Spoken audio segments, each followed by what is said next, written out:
बरसातों की फोरकास्ट थी, लेकिन जो मेट ने हमें बताया था उससे ज़्यादा बरसातें हुई पिछले हफ्ते।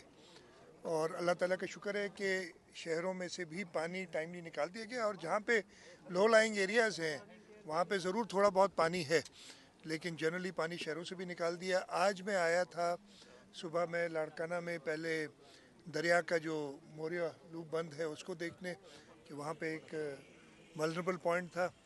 वहाँ पे अल्हम्दुलिल्लाह इरिगेशन वालों ने काम किया है तसल्ली बख्श काफ़ी। उसके बाद में एफपी बंद, एमएनवी ड्रेन, सुप्रियो बंद, और आखिर में मैं मंशूर कंटेनिंग बंद जो है हमारा, इन सब का दौरा मैंने किया है। इस वक्त तक कोई ऐसी ख़ास तशवीश की बात नहीं है, लेकिन अल्लाह ताला से यही दुआ है कि रहमत की बरसातें करें।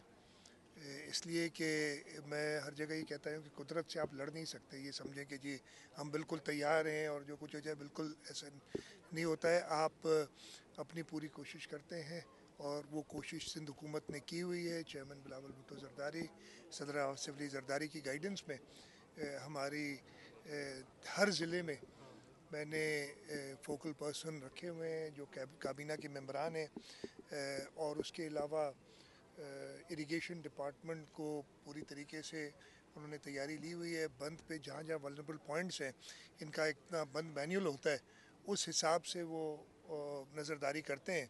उसके साथ साथ हमारी जो पीडीएमए है, प्रोविंशियल डिज़ास्टर मैनेजमेंट अथॉरिटी, और रिलीफ डिपार्टमेंट, उन्होंने भी अपने स्टॉक्स वगैरह रखे हुए हैं। अल्लाह ना करे कोई ऐसी ज़रूरत पड़े तो वो जल्दी से मोबिलाइज़ हो सकते हैं। कोशिश हमारी यही है, और सबसे पहले तो दुआ यह है कि बरसातें रहमत की हों।